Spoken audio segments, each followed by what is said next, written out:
Hello and welcome to Wrestle Opinionated.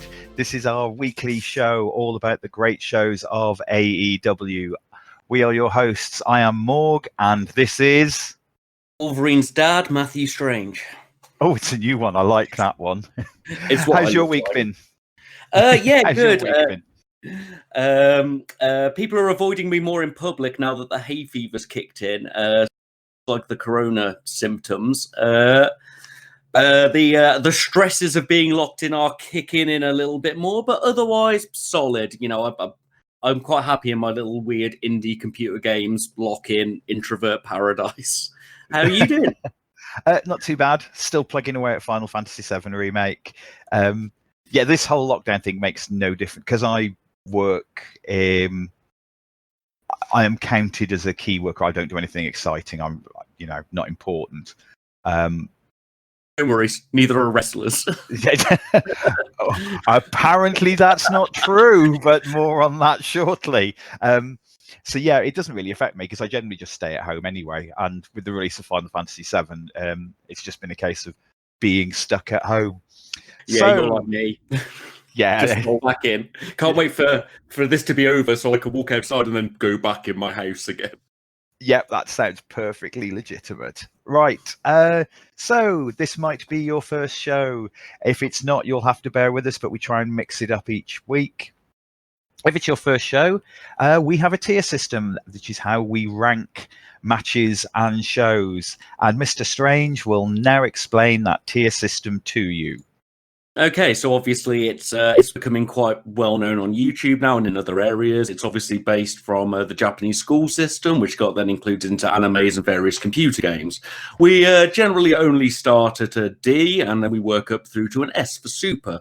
This week, I've decided to assess the tier system using various types of Mustelids.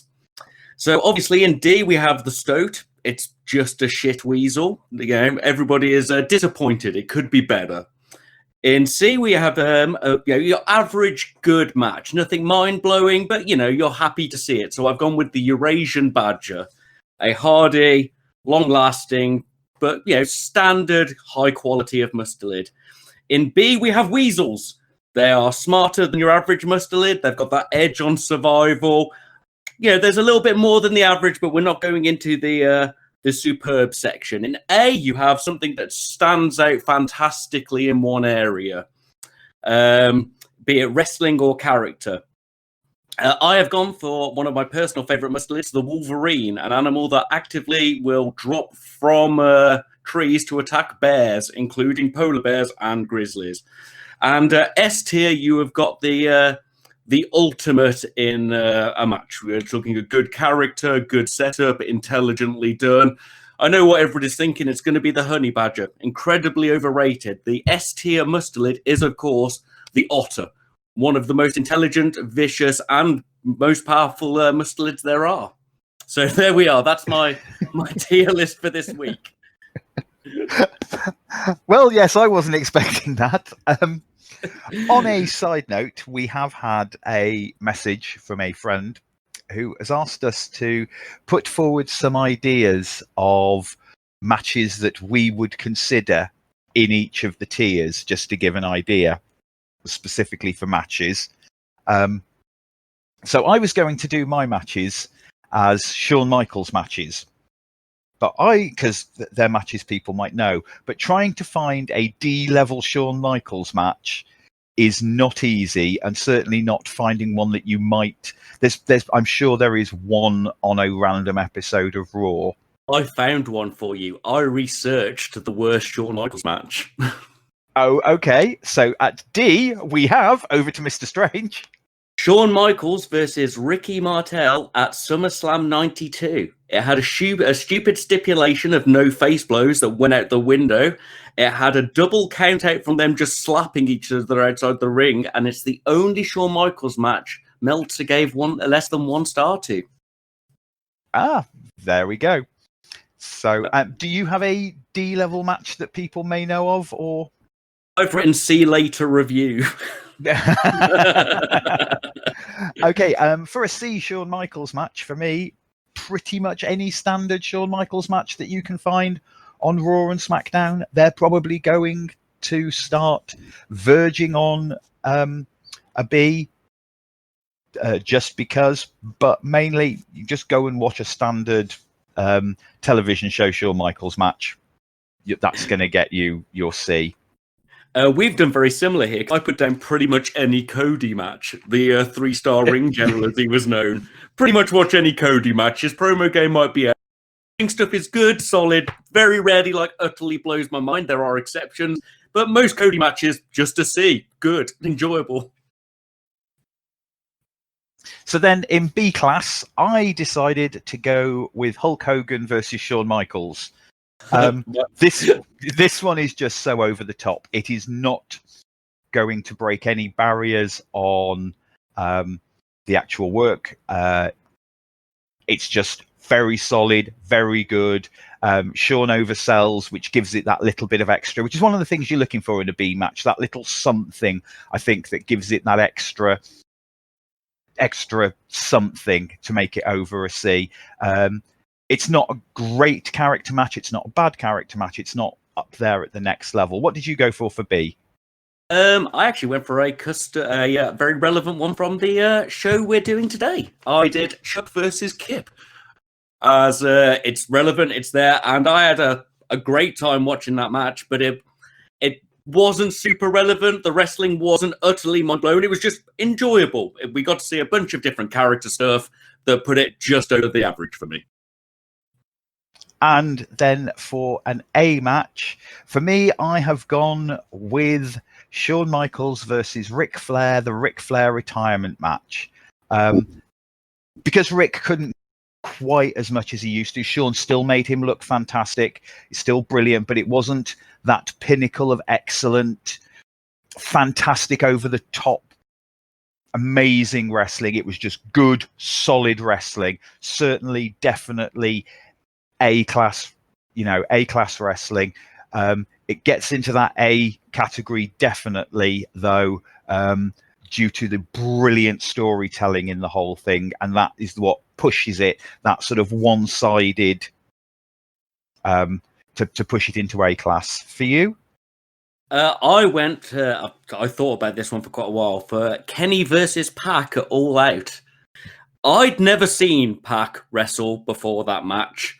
He was a tag-in because Moxley couldn't make it, or some such, if I recall. And we all expected Pac to eat shit because obviously he was the replacement, and that's what happened.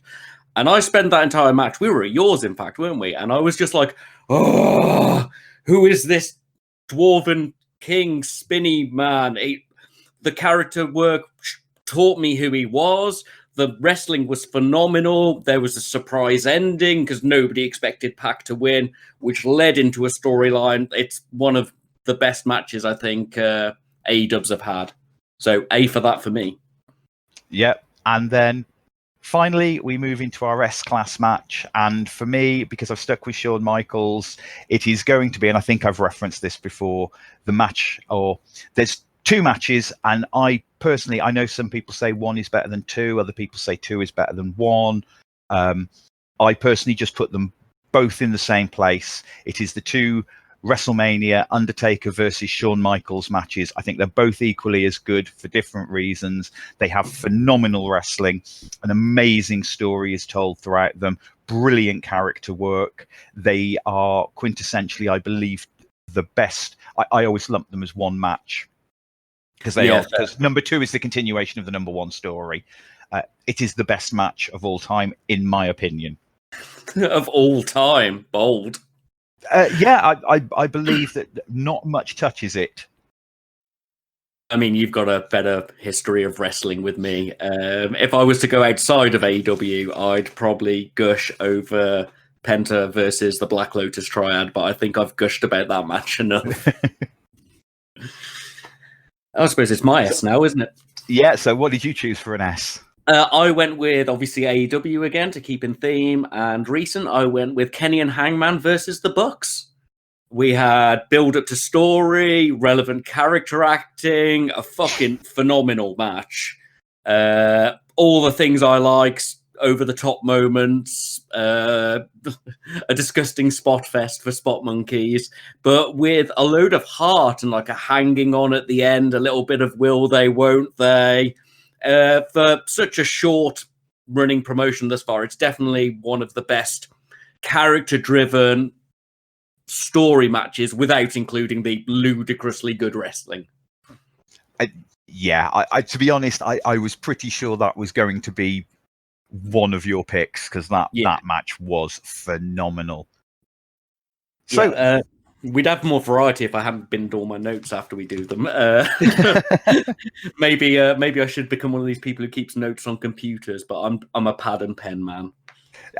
Me too. I'm fortunate because I just have my one book currently, which is being filled up with information for this show. So over to the news. Now, we are primarily an AEW show, and we have covered some WWE news previously, but I think there's a piece of news we do have to cover this week because it has broken mainstream media and mainstream news, not just within our little wrestling bubble. And that is the fact that the WWE have been deemed essential. Because big meaty men slapping meat is an essential service. People need to clear that. I mean, not football games in America, which is huge, where people can get paid to go to school through it, college, whatever they call it.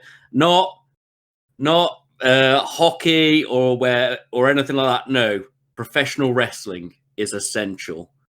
And very specifically, WWE professional wrestling. I mean, it's not like a certain businessman is going to be working for the Trump administration and gave them 18 million, but I promised I wouldn't rant about my anarcho views. Yes. It's broken mainstream news. At the end of the day, there's been a lot of, I've seen things coming up on my Facebook from non-wrestling fans. We could have told you a very long time ago that Vince McMahon is a $1 billion arsehole who is a massive supporter and one of the biggest donators to the Trump campaign. And they also donated a lot of money to, I believe it was Florida,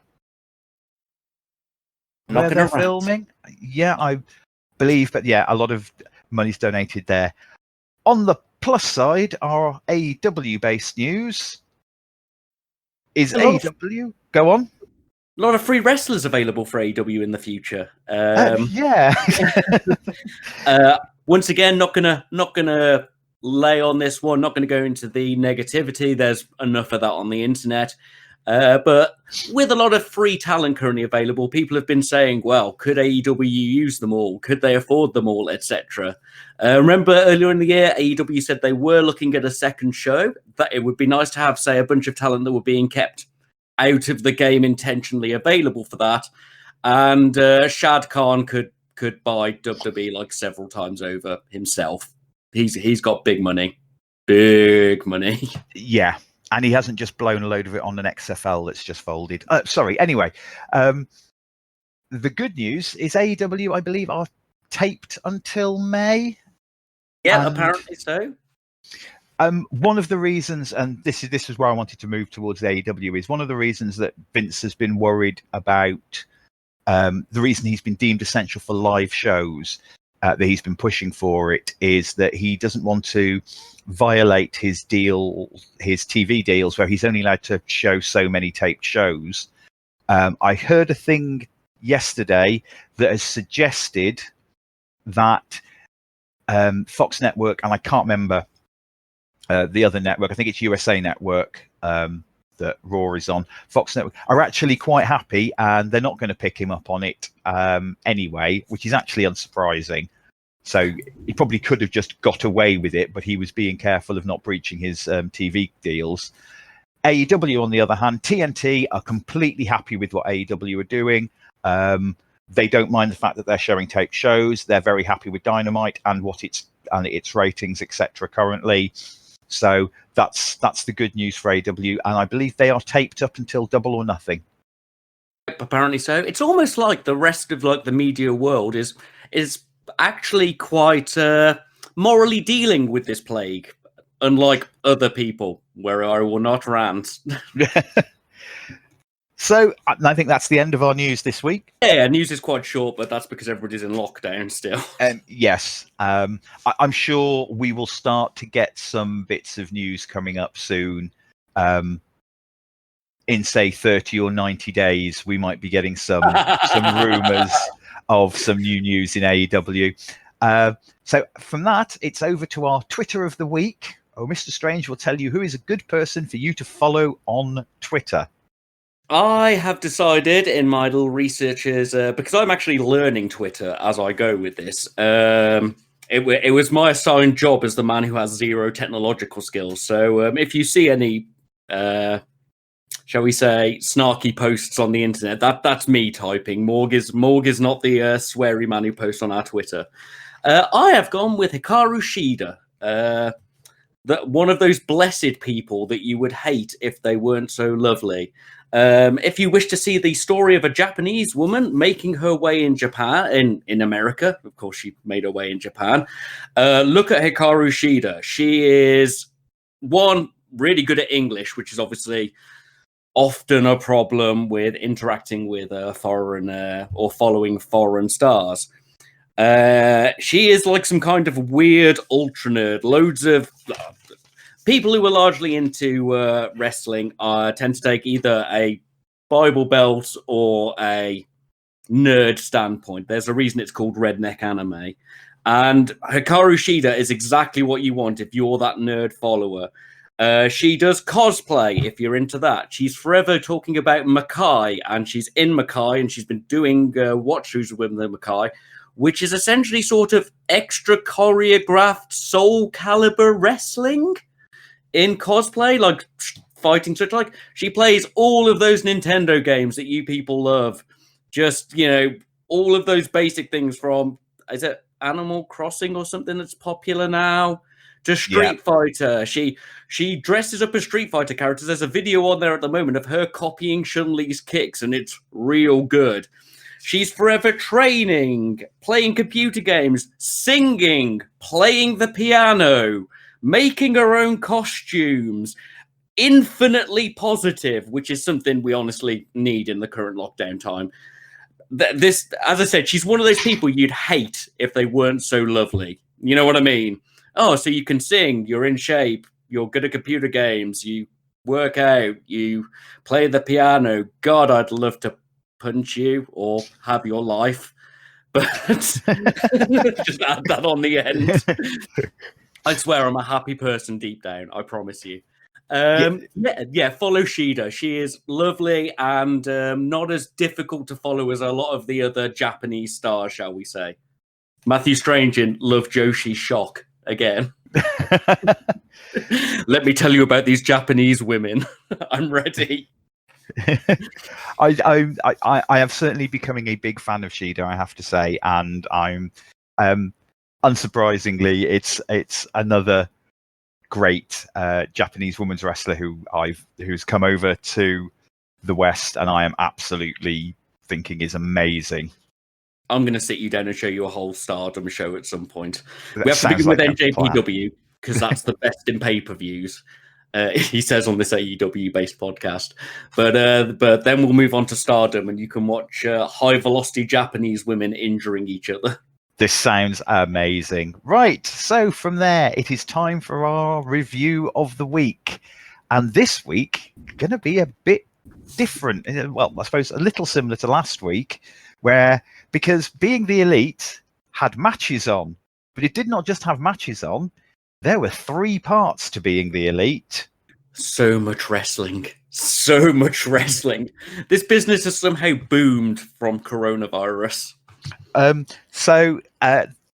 For those that don't watch Being the Elite, and this is one of those, we always try and review Being the Elite to suggest whether you needed to watch it or whether you just should watch it because it's good.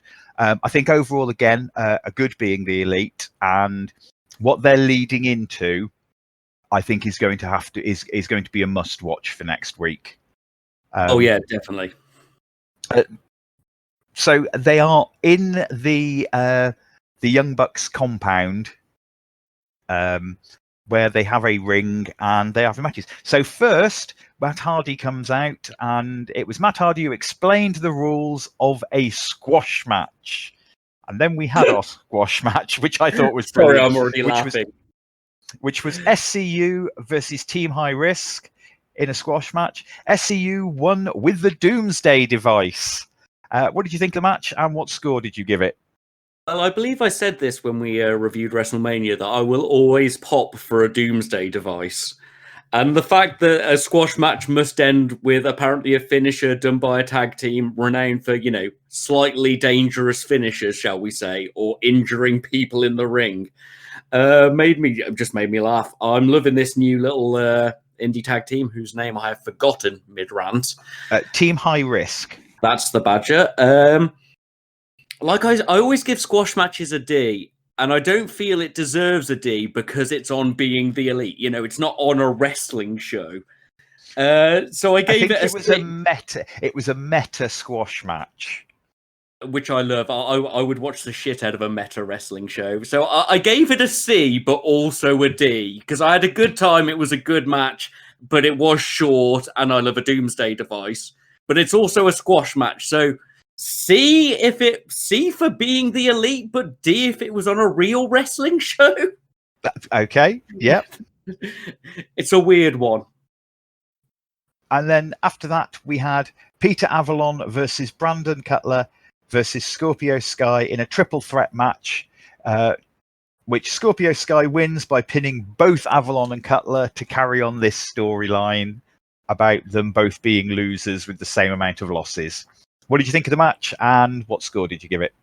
Well, as you know, I'm really enjoying the Brandon versus Avalon storyline on BTE, and I think we're going to see how phenomenal they both are. I mean, the Avalon librarian character had to be built into the meta joke of the librarians being a shit gimmick to really get it, which couples with him being this passive-aggressive heel, and him with Brandon, who's obviously super face friend of the books. Sorry, I'm just gushing about the story now. I love the betrayal of Avalon mid-match where he told Brandon to go for the ropes and then clotheslined him over. Once again, I gave it a C, but also a B. It was short, it was concise, but I had a really good time. In my heart, it's a B, basically. I would agree. I think it had the storytelling aspect, and there was enough good wrestling in it, and that lovely bit at the end, even though I called it that Scorpio would pin both of them somehow. Yeah, that was happening. I'm just really glad that we get to see the Avalon and Brandon actually wrestle because they're both really good, and that pleases me. Obviously, Scorpio was winning, and the double pin just makes the story go on longer. Yeah, I have a feeling that story's going to possibly end next week. So that was the end. So I finished writing my notes, and then I think I watched to the next day. We realized it said part 1. We went on the next day, and there was part 2.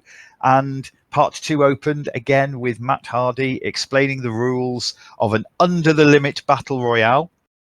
The stipulation being, and they've been playing this up, so they are leading to BTE, or Being the Elite, episode 200, which I think is going to end up with a full review next week, be warned. And the winner of the Under the Limit Battle Royale would get to choose the match they wanted and stipulation at Being the Elite 200. I believe I did say what I thought this was all leading to. It opened with Kazarian and Scorpion Sky after they had Scorpion Sky. Sorry, Scorpio Sky. That's because I've just Chris Daniels enters next and is eliminated almost immediately by Kaz and Sky. Then Matt Jackson enters next. He eliminates Sky. Then both of High Risk enter. Peter Avalon then, who himself. Cutler in next and immediately eliminated by Matt Jackson. Nick Jackson in next. Then Nick eliminates both of High Risk. Nick eliminates Kazarian, and then Nick Jackson eliminates Matt and be able to claim the rights for the match he wanted at Being the Elite 200, and it is, of course, Nick versus his brother Matt. What did you think of the Battle Royal, and did you give it a score? I did. Weirdly, I didn't enjoy it as much as some of the other matches we've seen. Obviously, the ending, we knew who was going to win. We knew the Bucks match was coming. The wrestling was solid. I've written down I really like Team Jobber because I've forgotten their name at the time, which I've forgotten again, even though you just go Team.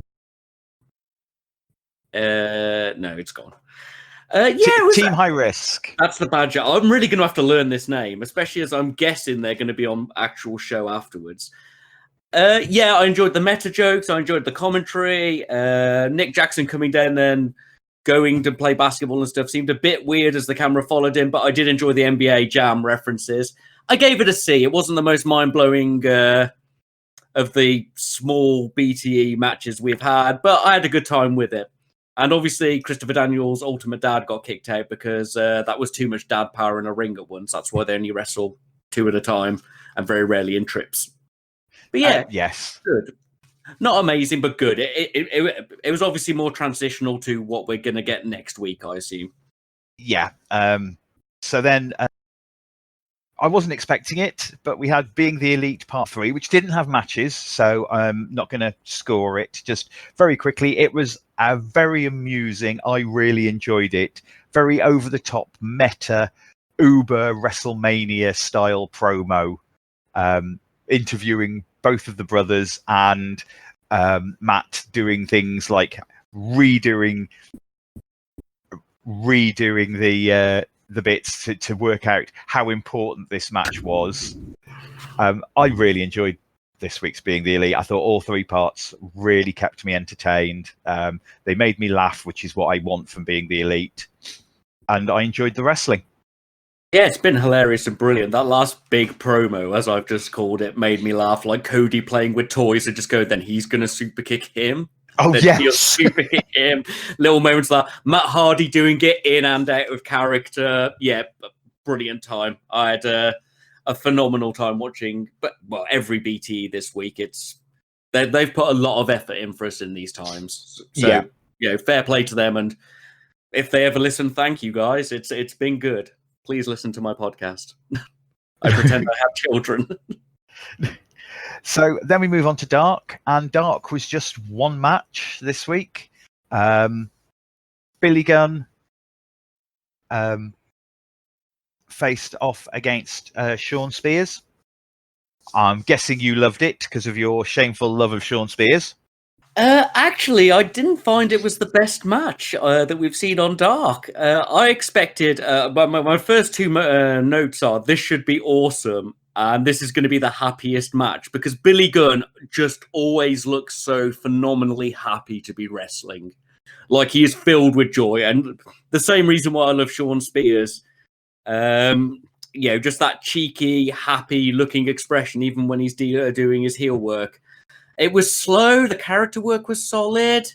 I did laugh a lot, but I don't know how much that is me loving the characters and the character work. But the wrestling was all right. A couple of cool little moves. There was a weird little knee drop thing from Spears, just like little moves and techniques I hadn't noticed. And the big, huge backdrop thing Billy Gunn did. But as entertained as I was, I felt I could only really give it a C. It was a good match. It was entertaining. But I don't know, maybe I went in with high hopes because of how happy they both looked and my shameful love of Sean Spears. We've said before, that there have been times when we thought that Dark is the thing we most look forward to. It may not be the one we give the highest overall mark to, but we generally look forward to Dark. And the shortening Dark this week and only having 1 match possibly also it didn't help. I enjoyed it. It was good. I agree with you. I think a C is a perfectly acceptable. It told a bit of story. I'm loving Austin Gunn as the cheerleader on the side, and he is so good at playing a babyface cheering crowd. He is so good at playing a crowd. All the tropes, I am waiting for them to have that match and have the "This is awesome" chants going on, and I believe they might have done that. Actually, thinking about it, but doing the let's go Billy, Sean Spears sucks, doing the dueling chants on his own. He has been an absolute wonder for me. I think he's been absolutely hilarious and a bit of a godsend to the shows in general. I reckon when this second show gets going, Gunn Club will take more of a part in it. I think Austin Gunn is probably stuck in a developmental, as I believe the correct term is. You know, he's getting polished up for some big show stuff, and I reckon they're saving them for like a second show faction, shall we say? I think that's likely. Well, it's another tag team to be able to have tag team matches, and it's another babyface team for with a legend and a rookie on it. It's a good team for big heel factions. I can see Death Triangle going through them, for example. We haven't mentioned them for a while. I thought you could do it a laugh. Sorry, as much as I love every wrestler in there, I will never not laugh at Death Triangle. Sorry. That's okay. Triangulo della Muerte. From there, we move on to Dynamite. Dynamite opened with a Jake and Lance video promo. What did you think of the promo? Did it get a score? A, it's Jake. I wrote strong A because it's Jake. I held on every word. I think he's realistically selling Lance Archer as a monster. I love Jake. Yes, great. More.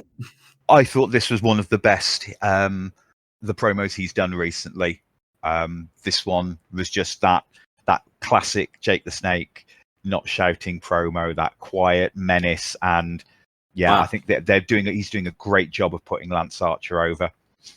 Doesn't matter that Lance Archer can speak as well, is a good talker. You've got an S-class talker with you. Jake is too good. What's the classic line he said?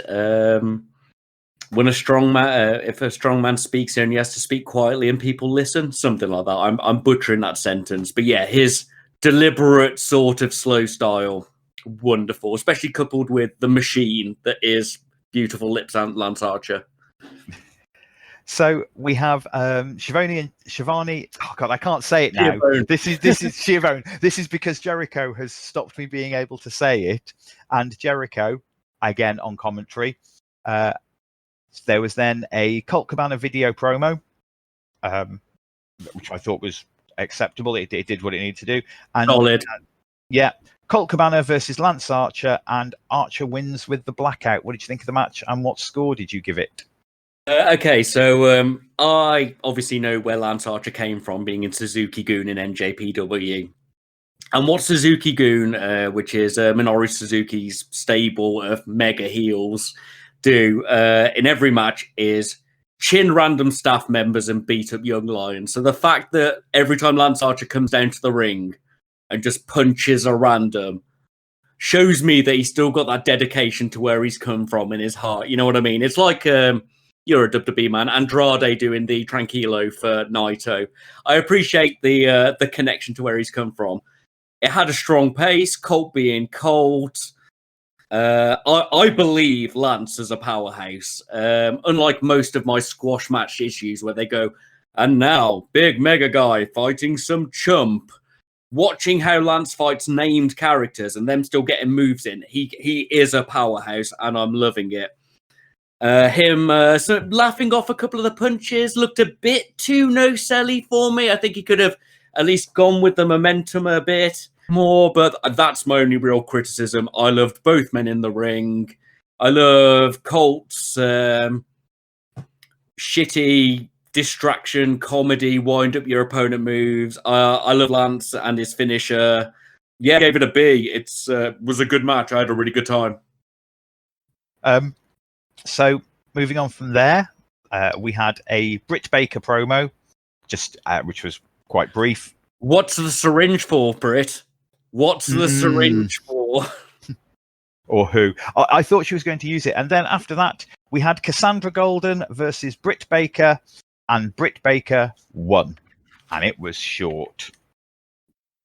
What did you think of the match, and what score did you give it? My top note is apparently she's jobbed before. I'd forgotten Cassandra Goldrun had been in it. She stayed on the rope for ages. Didn't really get much of a match, did we? No. It was a squash, and it was a lazy squash at that. Yeah, I mean, Brit's lost a lot recently, and as their top, not include certainly their top female heel that is currently on the show was in the area when they were pre-taping these episodes.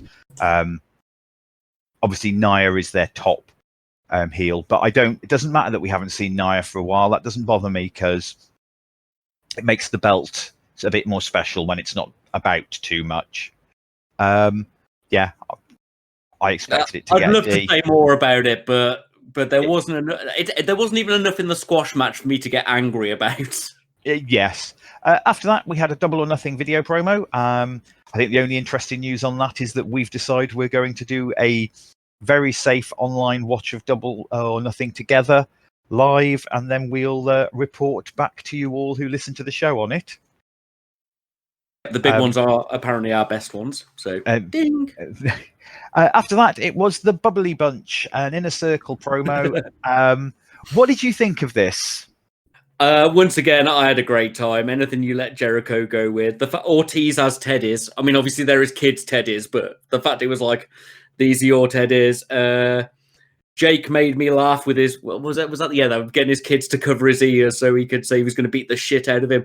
Jericho frying eggs and just pouring juice everywhere. It was going to just be a B for me. I was like, okay, this isn't the best of the Jericho comedy skits. You know, it's gone a bit places, but then just fucking Jericho at the end doing Jericho things made me piss. So I gave it an A. I had a great one. I love all that meta bullshit, though. It fills my heart. Yeah, I wasn't quite as sold on it as I was hoping I would be, so I didn't give it quite as good a. I think I was expecting it to be the Inner Circle's answer to the Matt Hardy stuff, and it was just a bit of fun promo, keeping the Inner Circle in your minds. It was almost a Being the Elite promo. Yeah, I'm with for you. me. But yeah, I enjoyed it, and then Jericho, like you say, stole it just by being Jericho. He's gold. I love him so much. Like, damn. I recently was talking to somebody and I said I think Ibushi is the best wrestler in the world, like as a wrestler thing. But as an overall wrestling package, I honestly think Jericho might be the best, like, of my time, shall we say. People will obviously argue that, but for me, he's wonderful. Yeah, I mean, the only person you can put up there against him is possibly Shawn Michaels. Yeah, it's true, but, you know... who was Jericho's idol. Yeah, and Jericho has never, shall we say, engaged in manipulative backstage shenanigans. No. Well, not for real. Yeah. Though apparently he brought everybody to AEW. If you just listen to him on commentary. Made off with everyone. I mean, from what I'm hearing, it's not too untrue. Yes. So after that, we had Shug D. We've learned that one now. Yeah. Versus Sammy Guevara, and Sammy wins. What did you think of the match? What score did you give it? He has a move that makes people dance.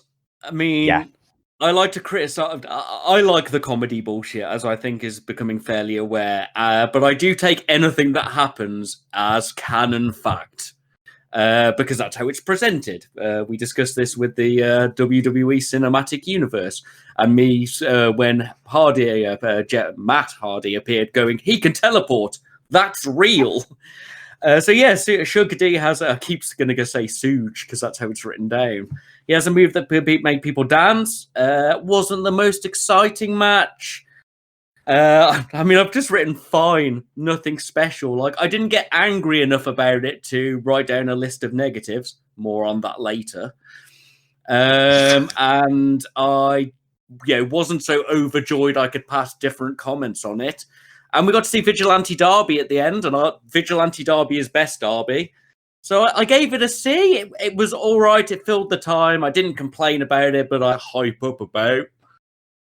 Yeah, okay. Solid. Meh. So next up, we had a match, Yeah. which I have a feeling is going to get a little bit more, and that was Kip with Penelope Ford versus Chuck Taylor with Orange Cassidy. Kip wins with a roll-up after Penelope interferes. What was your thought on the match, and what score did you give it? And if you were all paying attention earlier, you will know the score.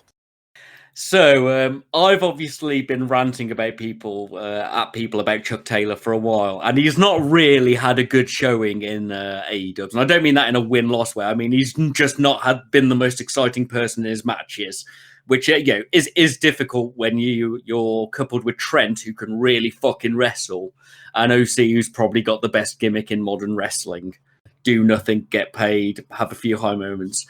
I had a great time in this match. Anybody who knows much about Chuck Taylor knows he has been teasing saying shit on the show for a while. And we've had several people on that show saying, I'll beat the shit out of you and such like. And in this match, you can see Chuck mouth shit really loudly, and they bleeped him. And it's a wonderful meta joke for the meta wrestler doing his thing. He looked so happy through the match. I've written I love him several times. He shouts the name of his moves, like, I'm going to do a Falcon Arrow. Kip was great. Kip is good. Were you about to jump in with something there? Because No. The match was solid. The moves looked good. There was brilliant character work. We got to see Penelope's perfect Hurricanrana, because her Hurricanrana is fucking beautiful. The comedy of OC copying Penelope at the side of the ring. I wanted to give it an A, but in my heart, I know it doesn't meet the criteria, so I had to give it a B. It showed us Chuck can wrestle after he's received a bunch of shit talking on the internet. He doesn't look much in shape. Like every wrestler has to look like a giant fucking bodybuilder. I had a wonderful time, and if I was to recommend any match from that show to watch, it would be that match. It was an 8. I thought it was. It was a solid match. I enjoyed it. It was nice to see Chuck doing his thing. A good opponent with Kip as well. Somebody else who can go. Yeah, man. Really good. Which always helps. So after that, we had Justin Law versus Sean Spears, and Spears wins with the C4. What did you think of the match, and what score did you give it? I mean, it's not often I don't enjoy a Sean Spears match. Firstly, I believe me and the Raptor made the same comment about it looks like Justin Law was still at school. Yeah. But I believe I get the feeling that was one of Spears' students, because him and Peyton Royce, run a school nearby. I believe he's engaged or married or something to. Is it Peyton Royce? Yeah. WWE lady. One of the iconics. Yeah, that's the one. Good character work for Sean Spears. That kid could really sell. Like when he did a few of the head tosses, that kid fucking span. I say kid, he could be 30 for all I know, but he looked 15. It just wasn't a particularly exciting match. I gave it a D. I'd like to comment more, but it was short. The other guy didn't really get any offensive in, and then it was over. It was a squash match for probably to give a payday to an indie guy, and to get Sean Spears a bit of heat back. Yeah, like overall it'll knock up his rankings, puts him a bit further in, and it's paid an indie guy. So it's a fine match for good guys and the story. It was a poor match to watch. Yeah, I can't say anything else for that. So then we come to Jake Hager versus Jon Moxley in an empty arena match for the AEW title. Mox wins with the paradigm shift on a chair. I'm sure if you looked in the background, you could see Randy Orton and Edge still fighting. You beat me to that one. Sorry.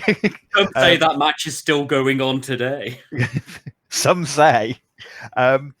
What did you think of the match, and what score did you give it? Okay, so I don't know if I've got a reputation of I don't know, maybe being too harsh on WWE and being forgiving for AEW, but if there is a moment for that to change, that moment is now. And remember how I said that the last set of matches, there weren't many notes just because nothing special happened. Like, even if it was a good match, I was just like, oh, this is good. I have a full A4 side of complaints about this match. Where do I begin? Moxley comes in through the crowd that isn't there. I mean, just use the ramp, mate. I appreciate you want to come in through the people and come in through the back door, but if they're not there, you're not really showing any rebellion, are you? Taking the 6 people crowd out really fucking hurt it. And JR's commentary, did he hate the match? He made so many commentaries about the barriers or the chairs. Why are they there? Blah, blah, blah. The knee to the balls. Well, that doesn't count. It's like JR was hating the match as he was going. And, like, even if you have a low impact match, even if you have a strike-based match, the commentator can give you some hype and be like, wow, look at that start. Look at that spot. Start, that's not a word. JR didn't do that. He was just the wrong choice. Halfway through my notes, I've written, God, I miss moves and I miss Chuck. So there we are. And they both wrestled silently. Like, once again, I've done 2 sessions of wrestling now. And one of the things our instructor Zach did when we were actually in a proper ring in an arena was, I'm going to close my eyes. And if I can't tell you're doing moves, I'm not going to open them. So you learn to stamp, to go, Rah! When you grab people, to fucking ham that up. None of that. Just 2 men silently wrestling, sort of. Who was it for? Because it wasn't an MMA match. Because MMA matches are like most real fights. 3 minutes of one man wrestling the other man to the floor, then punching him in the head until he's unconscious. And it wasn't a wrestling match because I made a comment where the first move came in. I mean, like the blows were solid, but like when the breaks came and that fucking AEW theme tune kicked in, I was genuinely happy to have sound. I was like, ooh, bit of excitement that the match doesn't have. It went on for so long. I'm talking over myself out of anger at this match. I grew up in the pub trade in England, so I've seen street fights. I've seen people beaten into the floor, thrown into the walls. Hell, I've been in a couple of street fight matches accidentally myself. That was not a street fight. Just not one person didn't even run out the crowd to shout like, "He's not worth it, John." It just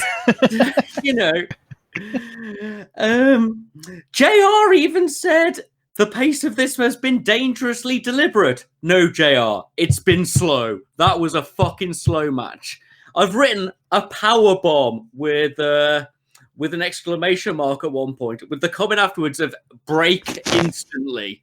So the first move I could comment on was instantly a break, and then it cut back to, that's right, more grappling, which then went into another break. JR was like, that was a draining match. Yes, it was, JR. It was so boring. So dull. It wasn't an MMA match. It wasn't a wrestling match. It wasn't a street fight match. There was no real use of the environment. There's no point going out around onto the concrete and stuff if you're not going to do moves on them. I mean, I know that bumps are harsh and such like, but as we learned from Lucha Underground, if you're going to have a harsh match, you just give them a break afterwards. Let them go fucking crazy. Use that environment. They didn't do anything. They just had a really slow match, which was really quiet, then ended boringly after a move onto a chair. Woo! Oh, and then Mox talks about how it's the people's belt again. Mox's one promo. Moxley, the communist of wrestling belts. I'm doing this for the people, and it's the people's belt. No, Moxley, it's your championship. And it'll still be the people's belt, whoever owns it. Learn another promo. I appreciate your Stone Cold new edition, but come on now. Please, God, can we get a more exciting... I mean, we're not going to get a more exciting champion for ages. Sadly, he's going to hold this belt for at least a year, I'm going to guess, to add a bit more weight to it. but God, it was dull. And we all knew who was going to win anyway. Did anybody realistically think that Hager was going in to beat Moxley for his belt? No, because we're going to get somebody with character to win that. It was long, it was boring, it felt like Randy Orton versus Edge. It wasn't any of the things it was said to be. The promos beforehand were MMA people going, I think Jake Hager's going to win. I mean, oh boy, I don't care. I don't watch fucking wrestling to be told about MMA. More on that later. It's like, if I watched fucking John Wick, would I care if a bunch of MMA people were talking about how good it was going to be beforehand? No, it's not real fighting. I'm sorry, guys. I know it's meant to look like... You know what? I'm going to stop myself because we have a discussion later. I gave it a D. It was shit. No rant for me today. I've tired myself out.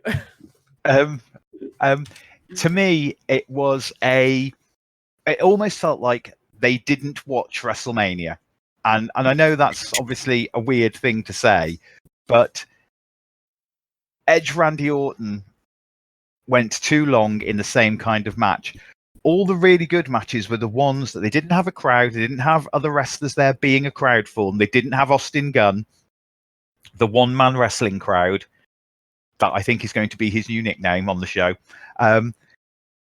They didn't have any of that, and in the matches that were good on WrestleMania, not mentioning the two S matches, were the ones where the wrestlers made a lot of noise and covered everything, and it gave you that extra jizz. And I agree, I don't think JR... I appreciate they went for JR because he's this legend, but I think that Excalibur and Taz would have been the better voices calling that match. They'd have got so excited. Taz would have talked about techniques. On the sound level, one of Ruth's comments was, it's at the start when they were just grappling and there was just some weird quiet grunting, was, it sounds like a deleted scene from Brokeback Mountain.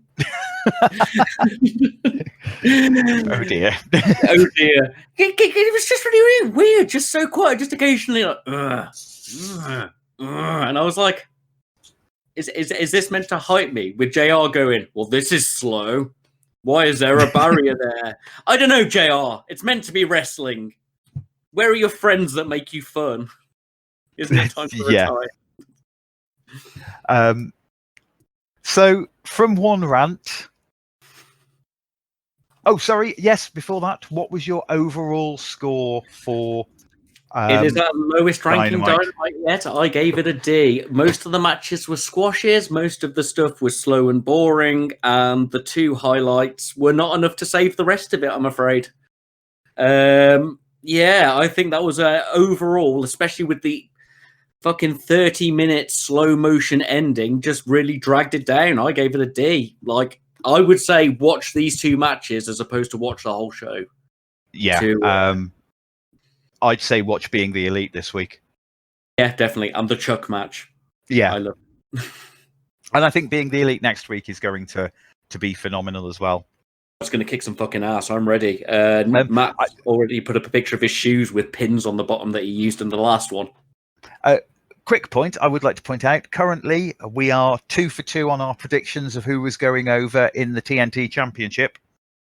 Oh, are we? Oh, yeah, we are. Yeah, we are. We are 2 for 2. Boo. So, we just need Dustin and I think Darby to win next week, and we'll be golden. So, as I said, good segue there. From on that, Dustin has said if he doesn't win, he'll retire. So Dustin is blatantly winning. Against Lance Archer. Oh no, he's against Kip, isn't he? Yeah, he's against Kip. Yes. He's Blade's winning. Yes. Yeah. So it's time for our rant of the week, and this week it's going to be a dual rant. It's going to be the two of us. If you don't mind, I'd like to start to give you a bit of chance to recover from your ranting about that awesome my match. Unexpected rant. Yeah, you go for it, man. So this week, as I said earlier, and as we were discussing earlier, wrestling has been in the mainstream quite a lot. And this has led to lots of people deciding to pass comment on such as Facebook and other social media. People who don't follow wrestling, don't like it, and also for those of us that do have maybe past comment. And I happened to see, and I believe, Mr. Strange, it was actually a comment that somebody put on one of your posts, and they turned around and they stated, "You know, it's not real."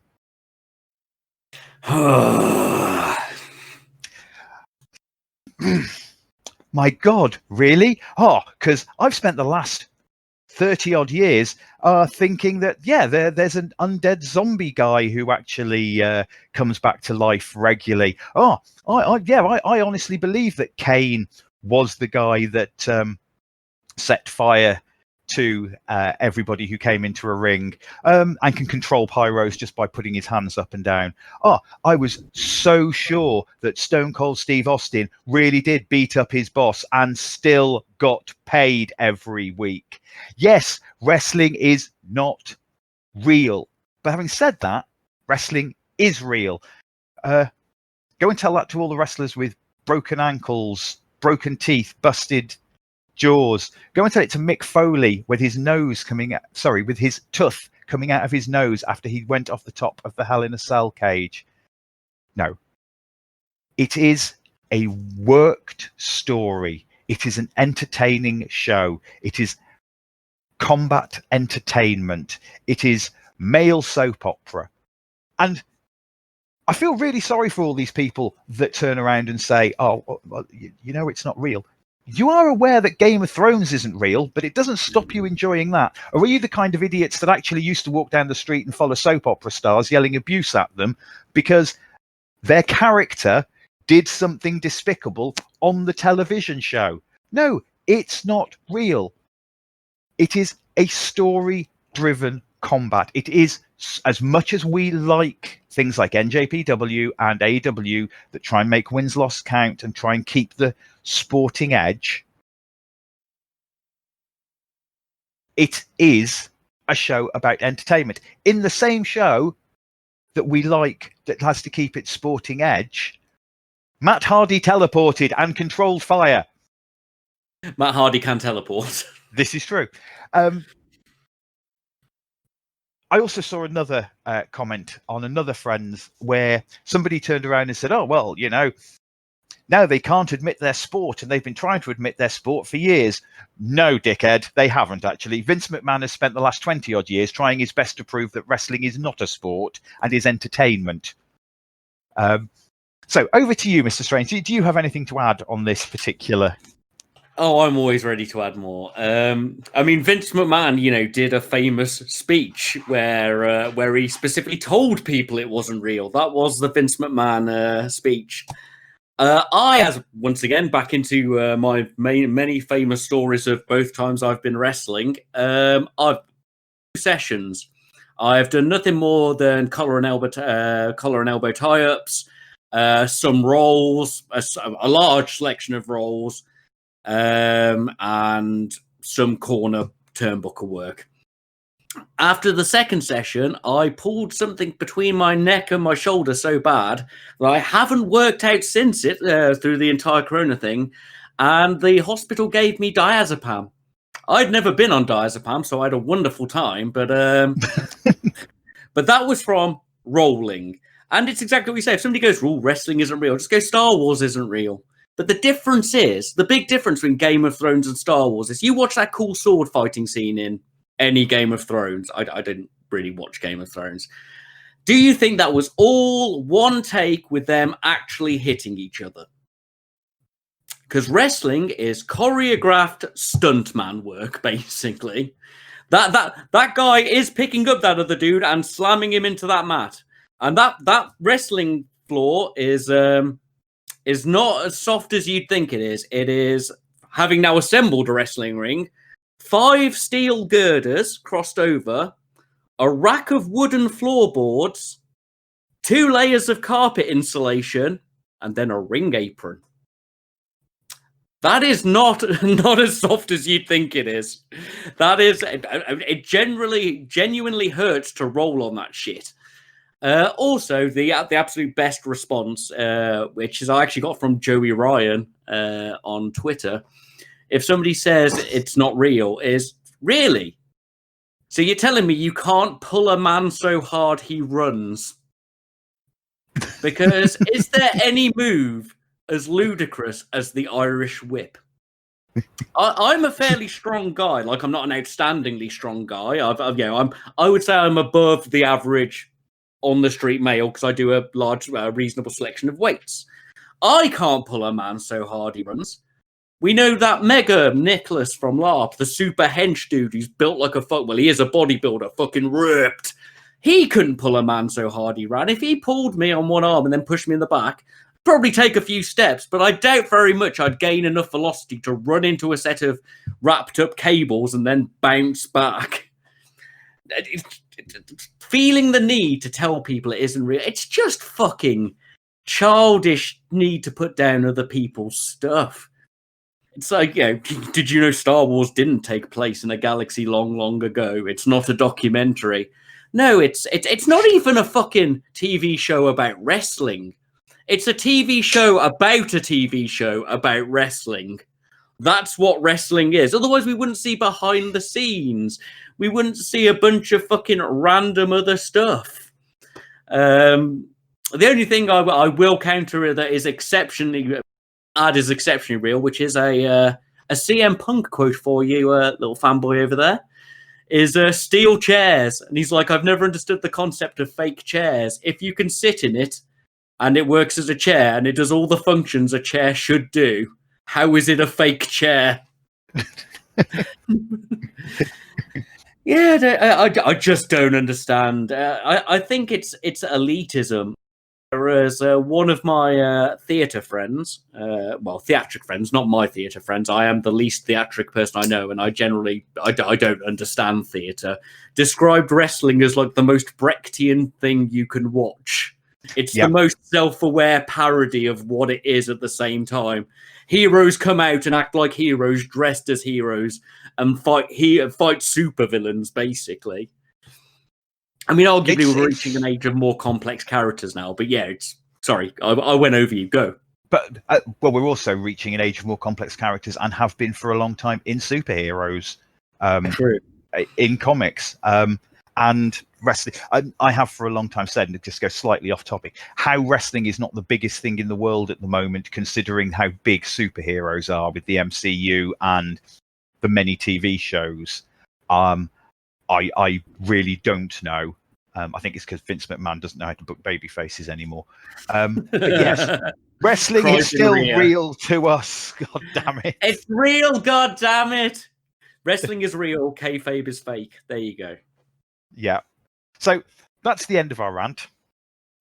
Now it's time to go over to what we refer to as our question time, where normally I will state that we haven't had any questions this week, so please send us some. But are you sitting down, Mr. Strange? I am ready. We've had a question. Woo! I'm armed. Okay.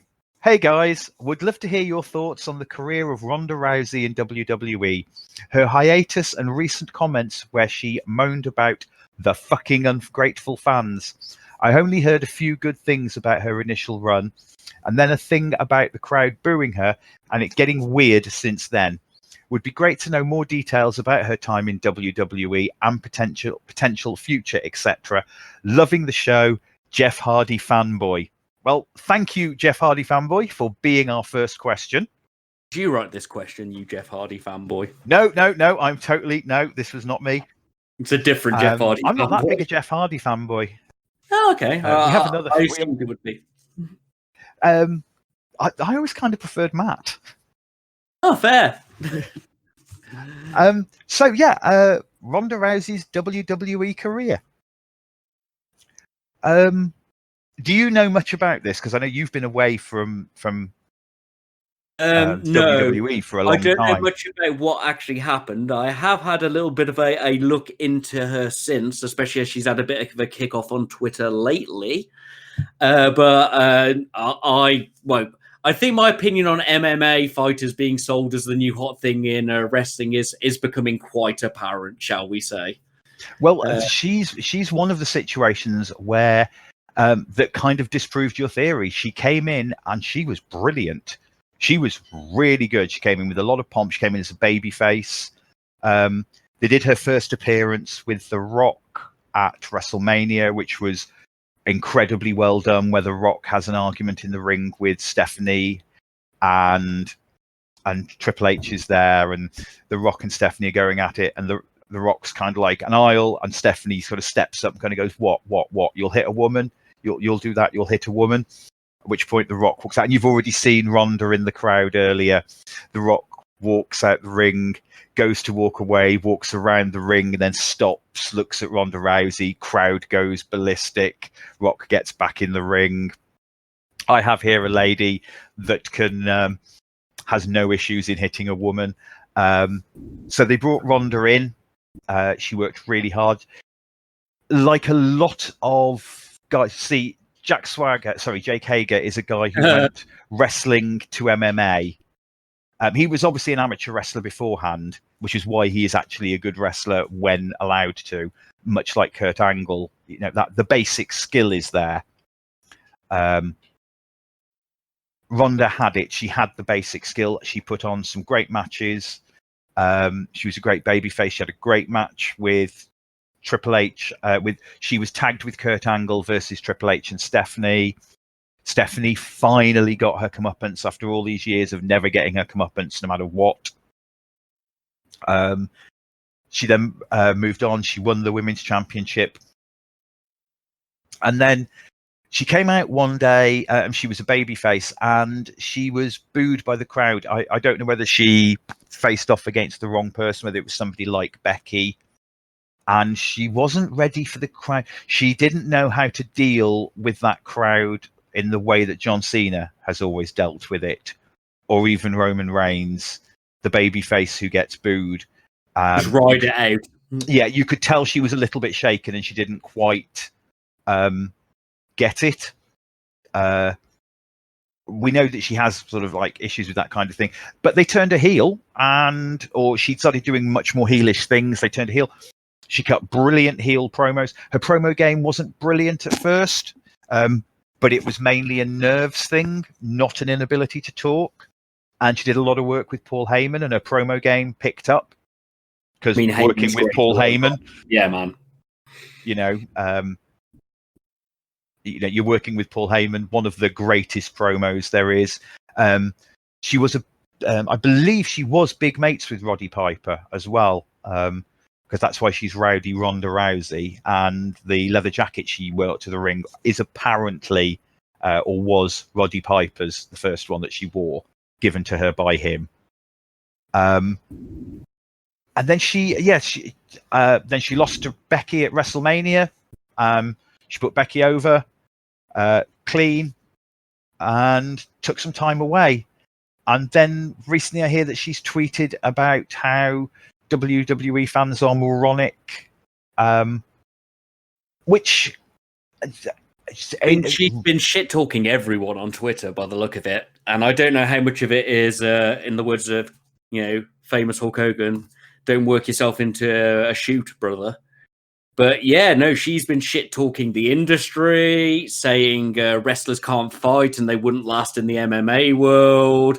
She's called herself the kayfabe killer, and we've covered that a minute ago. That's Vince. He did a whole speech on it. Kayfabe's been dead for some time.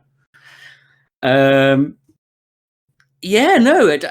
don't know if it's a really clever work, and I always get a bit annoyed about works on Twitter or on other social media, because if you've acknowledged it's fake, don't then try to convince me it's real.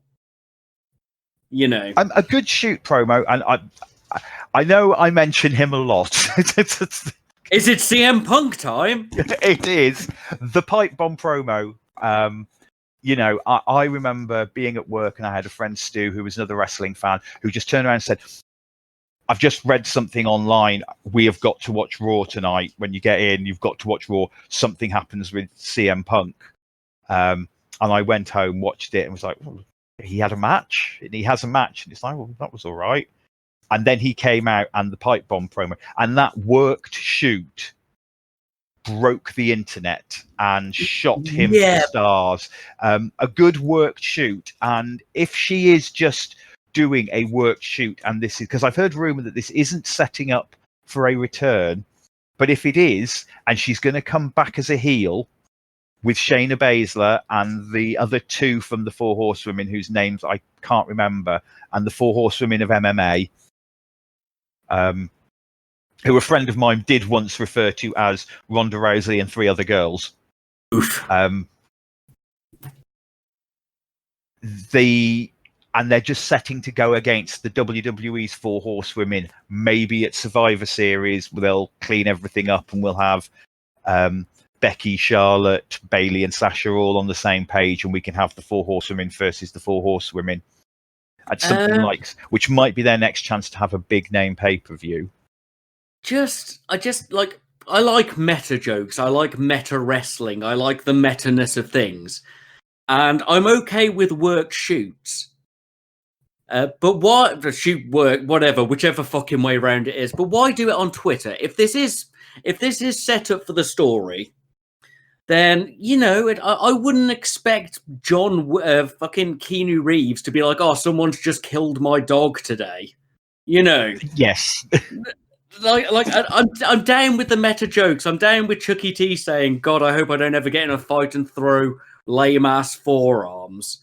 But if this is building up to a real story, like going, yeah, well, none of these fucking fake wrestlers who play pretend in the ring could ever be in a real MMA fight like me, just seems fucking childish. Like, you know, I wouldn't expect to see who's a famous MMA man. Conor McGregor? I wouldn't expect Conor McGregor to be like, oh, Chris Hemsworth can't fight. He's not really Thor. Would you? You know? Yeah, I think that this leads back to our... it perfectly fucking ties in. Especially as most wrestlers do come from, especially these days, in the age of cruiserweights, the golden age of not just bodybuilders. It's ex-martial artists, various wrestling backgrounds, parkour people. Not people who were designed to go into a ring and just drag one person down and punch them in the face a bunch of times until they're unconscious, which is largely what MMA is. I don't get on with MMA because I find it dull. Because if I want to watch a real street fight, I'll just go out and kiddie on a Friday. You know, just... What if you're going to call yourself the kayfabe killer, and either pick one. Either do your fucking... These people can't fight, I'm a real fighter in actual promos and actual things. Or like... a recently released wrestler, EC3, has done a huge promo video. I shared it on Facebook. I was a big fan of him. Like, I am now, you know, the fucking man. And, you know, this is the industry. I will work hard. Fuck you guys. Blah, blah, blah. And he's done a very meta promo, but he's obviously still a wrestler. And he's obviously talking about going out to fight other wrestlers. He's not saying, well, these guys are fake. And although they... And once again, it's fucking hypocrisy. Although they get picked up and thrown into the ground and do this, like, especially in the case of early WWE, 250 days a week and develop alcohol and various painkiller addictions. Unlike me, Ronda Rousey, who started with an incredibly successful MMA career that then sort of petered into mediocrity, so I became a wrestler.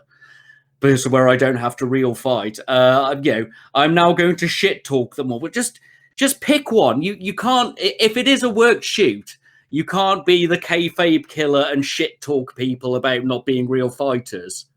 You know, surely you'd be like, well, I really respect that. You do the fucking Jericho or Cody. You do the I really respect them. And, you know, although it's stressful, I am the best fighter, for I have been in these matches in a steel cage. You don't get, there's no victory if you've called everybody shit. Basically. There's no challenge. You're just setting yourself up to be beaten. You're setting yourself up to put over the other person in wrestling.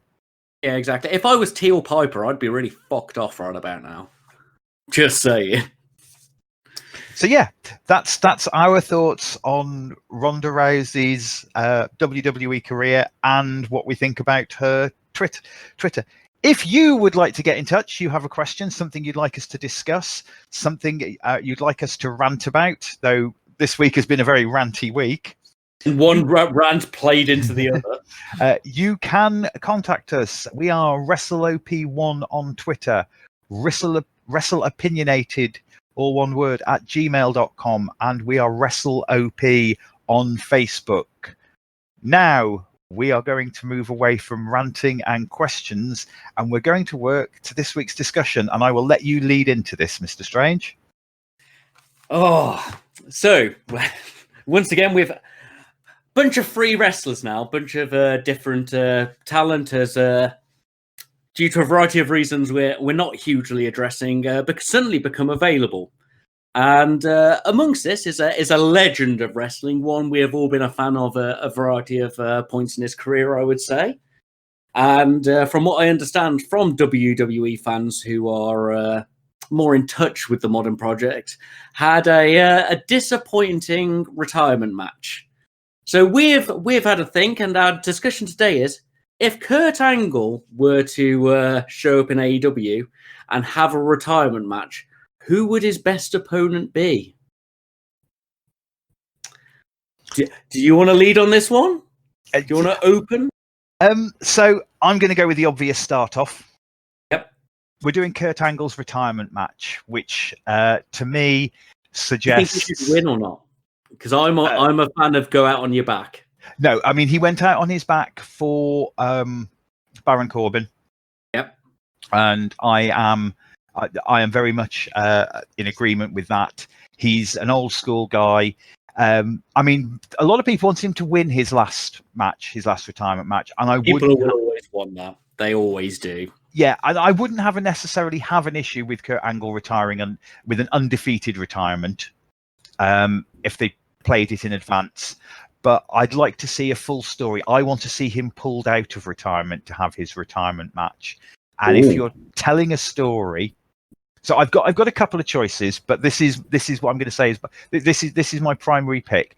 Someone who is relatively safe and who can tell a great story in a match. Someone who can cut a great promo, and I think that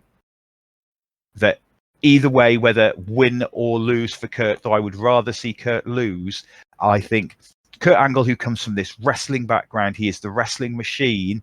Well, wrestling only has one first family of wrestling, and I think it should be Cody Rhodes. Cody two entrances. Cody versus Angle is my pitch number one. Now we're obviously assuming a heel Cody here, which we've seen coming up. Yeah, a possible heel Cody, even though he cuts great babyface promos and is probably, I have said before, probably my favourite babyface promo at the moment in all of wrestling. I think Cody is a safe enough worker to go with someone who probably shouldn't be having another match. Angle isn't as good as he used to be. And I think he will tell the story in the match that will help cover anything, and it will certainly be a match. So that's my first pitch is Cody. You see, we've gone in slightly different directions because I've been watching a bit of Kurt Angle lately, knowing this was coming up and seeing what he's doing on his social media and stuff. And my favourite Kurt Angle is the one that has always stuck with me due to my friend Tom in high school just going, "It's true. It's true." I like comedy bullshit dorky Kurt Angle, and I think that's when he's at his best. And watching him eat spaghetti at home with scissors to wind up his missus and stuff, I think that's where Kurt Angle wants to be. So I had to have a think about who I think could bring that out of him the best. Where could he have a truly entertaining match where he passes on that to a similar sort of milk drinking, arrogant comedy face at the time, if I recall, post American tragedies. And I would go with Boom Boom Colt Cabana. I think Colt's got a very grounded style most of the time, very low on like huge slams and stuff. He's got that classic Olympian look, and there's a leotard thing. And I think Colt's dorky comedy-ness would gel really well with Kurt in a ring. I mean, arguably, you've got the best story for him to go out on, but, I think Kurt will be still about in management and training roles for some time. And I don't know, I just think he'd really gel with Colt Cabana. I think that would be a really good, fun, tricksy comedy to classic wrestling match. Once again, it's a safe, more ground-based game because Kurt is riddled with age and injuries. So yeah, Colt, I think that would be a fantastic match to watch, and I think he could go out happy without necessarily... He could go out to shenanigans. It doesn't even have to be a clean loss with Colt. Without it needing to be buried in seriousness, which isn't bad. I'm not putting that down, but comedy older Kurt, I think, would work for Raw Entertainment, and I'm working on the assumption that he would still be about doing Kurt things. Do you have another pitch? Because I do have a second one. Go for your second one. I'll have a quick think whilst you're going. So the other one is one that is just fairly obvious to me. Again, I'm working on the same kind of story that Kurt decides he wants to come out of retirement. He wants that one last match. He's maybe been working as a manager in AEW or a backstage or even just a personality in general in AEW. And he wants to go out for one last match. And when you want one last match and you were the wrestling machine and you have faced the best there was, you want to face the best there is now. And in AEW, I think that would be Mr. Kenny Omega. Kurt versus Kenny, dangerous, possibly, because Kenny's not...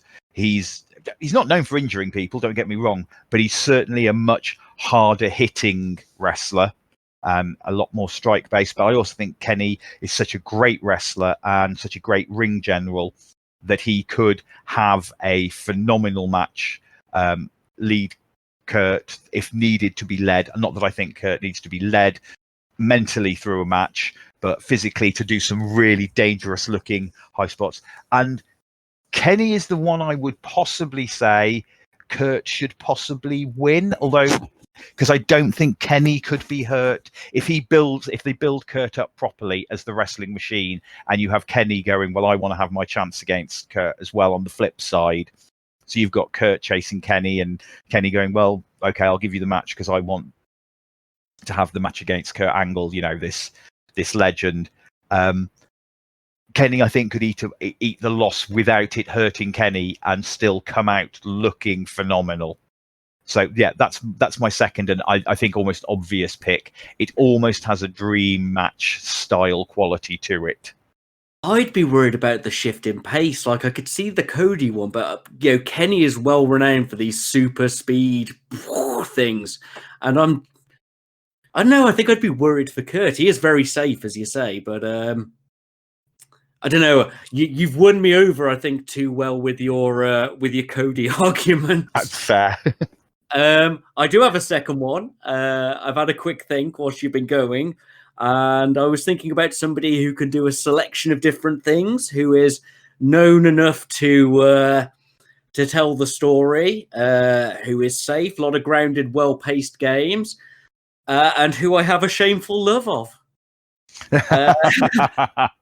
I was thinking through it, I was like, who could really fucking shit heel him? Because we've only really looked at faces. I mean, Cody, I keep saying Cody's a heel, but he is very much portrayed as a face right now. I'm not sure Sean Spears is at the right level of selling at the moment to be ready for that match. And I don't mean that on skill, I mean that on where he is in the company at the moment. Being a lower mid-carder, shall we say. Would it push him up the card, though? It could do, and you can have Tully showing him things, and he's a renowned fucking heel. He'll shit do that at the end, and he's really good at that slow. In fact, one of his heel gimmicks is him slowing it down. Like at the one point when he climbed up on the turnbuckle and he was like, no high spots for you, Marks, and jumped down again. And I think that now I'm thinking about it more as I improvise on the fly with this thing I definitely have planned for. I honestly think Sean Spears, once he's been built up, would be really good for that match because American face dorky, whatever. Kurt Angle, although he has had his heel runs as shitty guy, is largely, in my mind, a face. I think him going out to shitty Canadian heel Sean Spears could be really good. In fact, I'm thinking this might be better than my Colt Cabana idea now as I'm speaking. Spears. Like, because most of Spears' stuff is grounded. Most of it's him doing stuff or getting weapons, fucking up the pace.